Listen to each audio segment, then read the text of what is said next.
Hello friend, welcome to DK Sir Physics classes. Today I am going to teach NCERT chapter 2 electrostatic potential and capacitance, in which we are going to discuss topic potential due to electric dipole.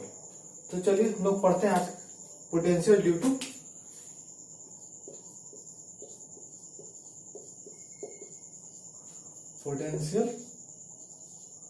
To electric dipole.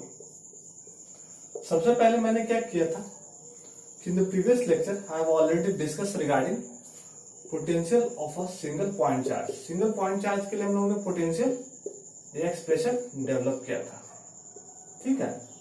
This expression is for potential due to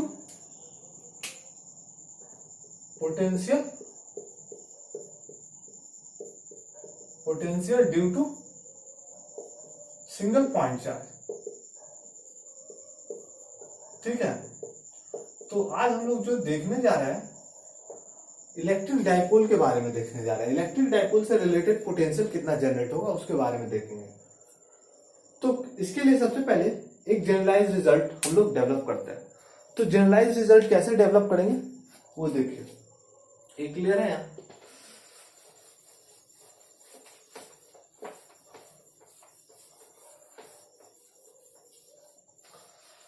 तो इसके लिए मान लीजिए कोई electric dipole इस तरह से है, ठीक है। माइनस क्यू चार्ज इधर है इस पॉइंट पर, माइनस क्यू, और उस पॉइंट पर प्लस क्यू चार्ज है। तो हमारा डाइपोल मोमेंट का जो डायरेक्शन होगा वो इस वे से होगा ना, negative to positive. The dipole moment direction is always from negative charge to positive charge, ठीक है। तो मान लीजिए किसी पॉइंट, मान लीजिए पॉइंट पी है, जनरलाइज हम रिजल्ट पॉइंट पी है, तो इससे इसका पोजीशन वेक्टर R1, ठीक है। इससे इसका पोजीशन वेक्टर R2।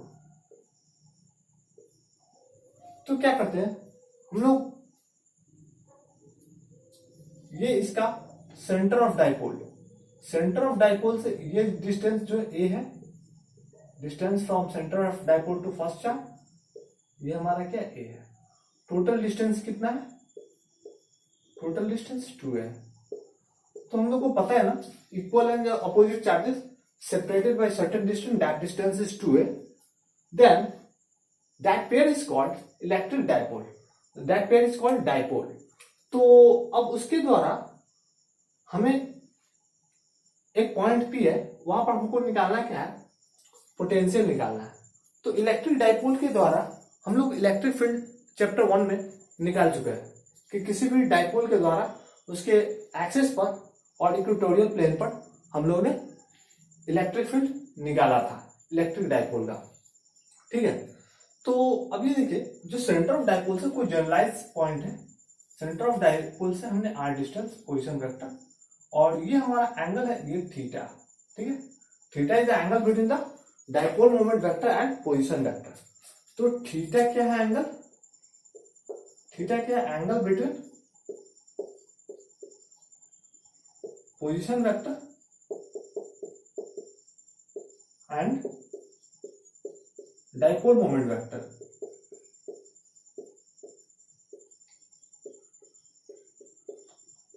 चलिए, अब ये तो आपको समझ में आएगा कि थीटा हमारा क्या है, पोजीशन वेक्टर और डाइपोल मोमेंट वेक्टर। तो हम लोग क्या करते हैं कि पोटेंशियल इस दो चार्ज के द्वारा उस पॉइंट P पर पोटेंशियल फाइंड आउट करना है। तो कैसे होगा, तो पोटेंशियल हमारा क्या है, इलेक्ट्रिक पोटेंशियल क्या है, वो हमारा स्केलर क्वांटिटी है। तो स्केलर क्वांटिटी तो यहाँ पर जस्ट केवल ऐड कर लेंगे हम लोग। मान लीजिए फर्स्ट चार्ज जो है, ये जो चार्ज है Q, उसको 1, ये माइनस Q 2। तो इसके द्वारा जो पोटेंशियल जनरेट हो रहा है उस पॉइंट पर V1, तो V1 जो है potential due to what, Q charge, और V2 is what, potential due to minus Q charge. तो क्या करेंगे, यहां पर हम लोग सिंपल अगर एट द पी पॉइंट पर पोटेंशियल निकालना है तो v is nothing but v1 plus v2 और v1 is what I have already discuss. तो v1 किसी एक सिंगल सोर्स के द्वारा जो पोटेंशियल जनरेट होता है वो कितना होता है q upon 4 pi epsilon not R. First r1 होगा क्योंकि इसके द्वारा हो रहा है, r1 is the position vector, तो यहां पर r1 है, यहां पर magnitude of the position vector r1, ठीक है, माइनस q2 चार्ज के द्वारा माइनस q चार्ज के द्वारा minus q upon 4 pi epsilon not r2। अब यहां पर देखिए क्या हुआ, q upon 4 pi epsilon not common ले लेते हैं तो 1 by r1 minus 1 by r2। यहां तक कोई दिक्कत? सबसे पहले क्या है कि हम जो निकालने जा रहे हैं वो पोटेंशियल निकालने जा रहे हैं किसके द्वारा, डाइपोल के द्वारा। डाइपोल होता क्या है, two equal and opposite charges separated by distance that two A. Then यहां पर हम लोग का डाइपोल मोमेंट वेक्टर है p। डाइपोल मोमेंट वेक्टर का डायरेक्शन क्या होता है, नेगेटिव चार्ज से पॉजिटिव चार्ज। थीटा क्या है, angle between position vector and dipole moment vector. r1 and r2 क्या है, position vector of the q charge and minus q charge respectively. तो अब क्या करते हैं कि स्केलर यहाँ पर इलेक्ट्रिक पोटेंशियल क्या होता है, इलेक्ट्रिक पोटेंशियल हमारा क्या है, वो स्केलर क्वांटिटी उसको add like v1 plus v2 add कर लेंगे आराम से। v1 का वैल्यू हम लोग q by 4 pi epsilon not r1 और v2 का value minus q upon 4 pi epsilon not r2। तो इससे क्या हो गया कि हम लोग ने एक रिजल्ट डेवलप किया q by 4 pi epsilon not 1 by r1 minus 1 by r2। तो ये हमारा potential due to electric dipole है, लेकिन यह इससे आगे हम लोग बढ़ेंगे, ठीक है। तो आगे बढ़ते हैं, इसको नोट डाउन कर लीजिए।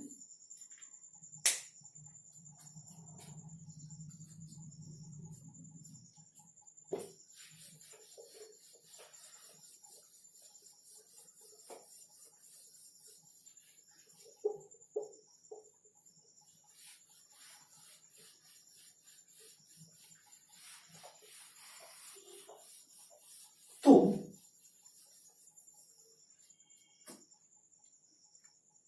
v equal to q upon 4 pi epsilon not 1 by r1 minus 1 by r2। अब हम आपको क्या बोलते हैं कि 1 by r1 minus 1 by r2 का वैल्यू कैसे निकालें। तो ये मान लीजिए ये हमारा सेंटर ऑफ डाइपोल है जिसको हम लोग ऑरिजिन बोलते हैं O, ठीक है। मान लीजिए ये पॉइंट A है, इसको B पॉइंट बोलते हैं और वो P पॉइंट है, ठीक है। तो अगर हम बात करते हैं ट्रायंगल OAP में, अगर यहाँ पर कोसाइन फॉर्मूला लगा दीजिएगा तो कोसाइन फॉर्मूला लगाने के बाद क्या होगा, r1 square is nothing but r square plus a square minus 2ar cos theta, ठीक है। तो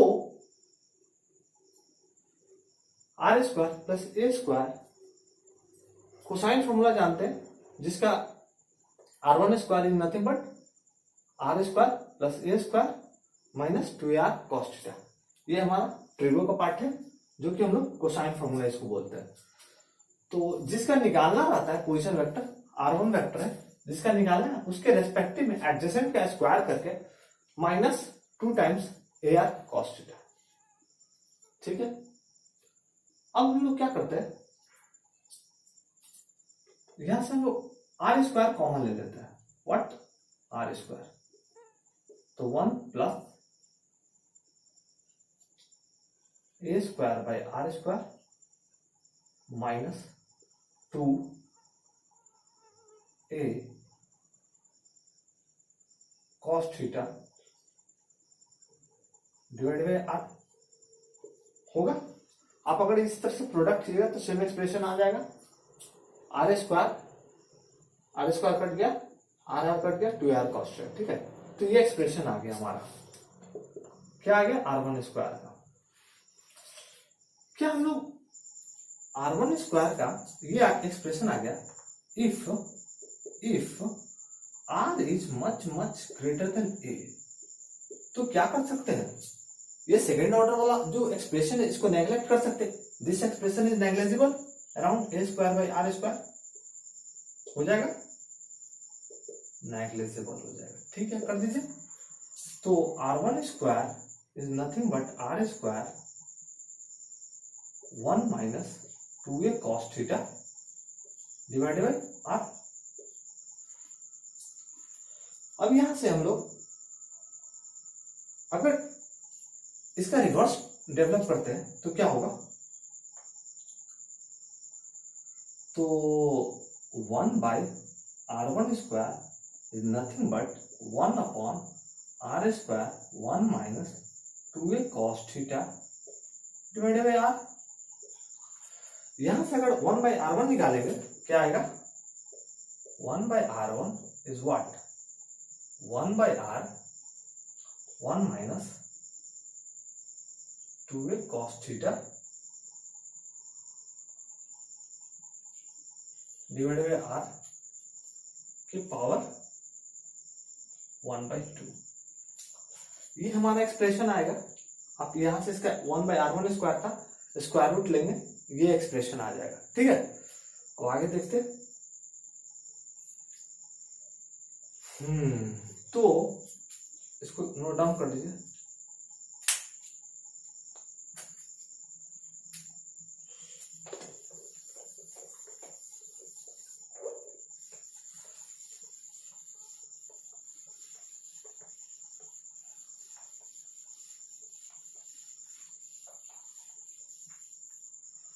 तो लिख सकते हैं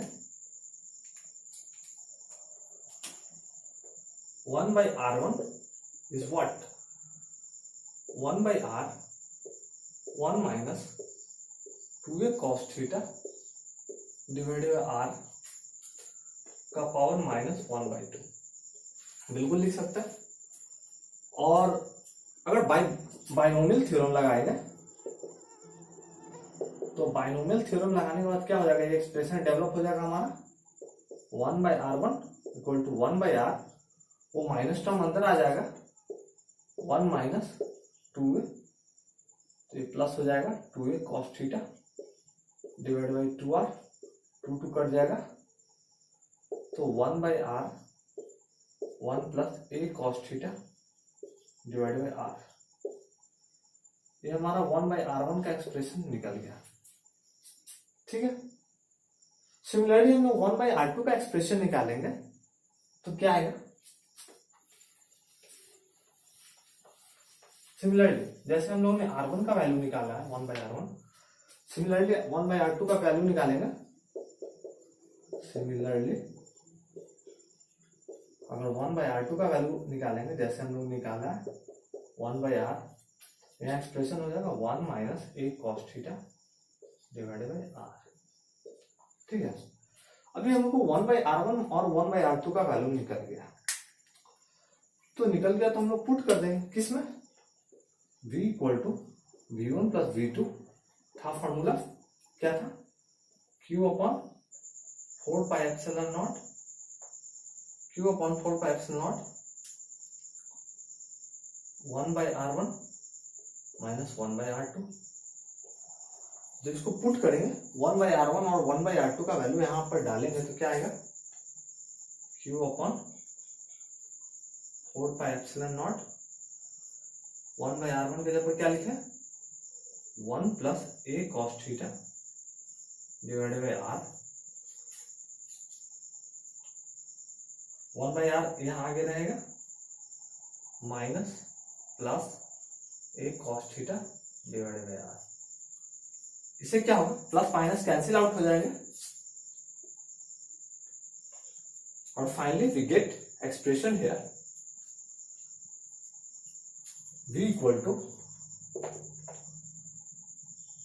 2qa cos theta 2qa cos theta divide by 4 pi epsilon not r square. अब 2qa cos theta 4 pi epsilon not r square, ये हम लोग ने एक्सप्रेशन पाया। तो हम लोग क्या जानते हैं, 2qa को हम लोग लिख सकते हैं v equal to p cos theta divide by 4 pi epsilon not r square. अब 2qa को हम लोग p लिख दिया, अब हम लोग को p cos थीटा को क्या लिख सकते हैं, पी कॉस थीटा को हम लोग लिख सकते हैं P cos theta is nothing but P vector dot R cap, लिख सकते हैं ना। अगर इस पी कॉस थीटा को अगर यहाँ पर P vector P dot R मतलब P R cos theta, R cap हमारा यूनिट वेक्टर है, तो यूनिट वेक्टर का मैग्नीट्यूड 1 होता है, तो पी कॉस थीटा की जगह हम लोग क्या लिख दें, यहाँ पर नोट डाउन कर लीजिए। हम आगे चलते हैं।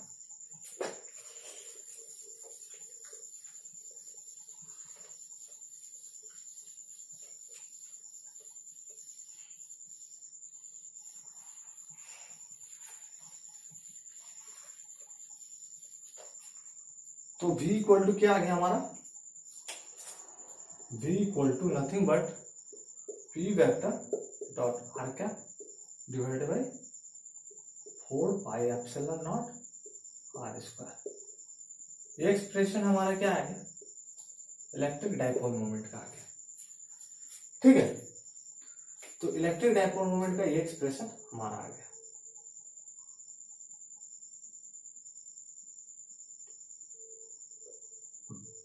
अब यहां पर देखिए,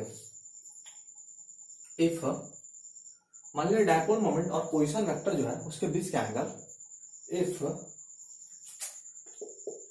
पी वेक्टर आर कैप के बीच का एंगल अगर थीटा का वैल्यू 0 हो जाए तो क्या हो जाएगा, v का value, v is what, p by 4 pi epsilon R square, p by 4 pi epsilon into R square. If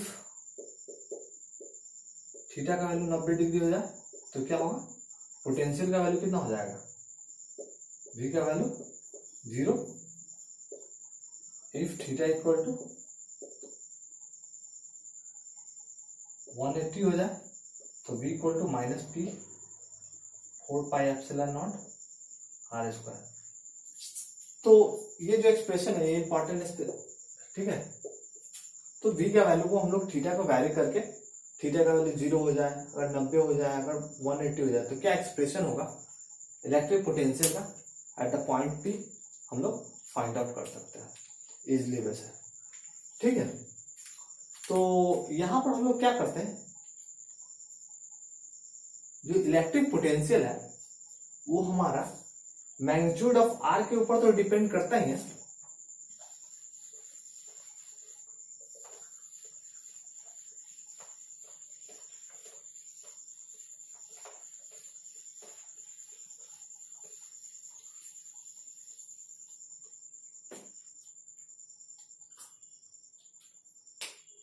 note value of electric potential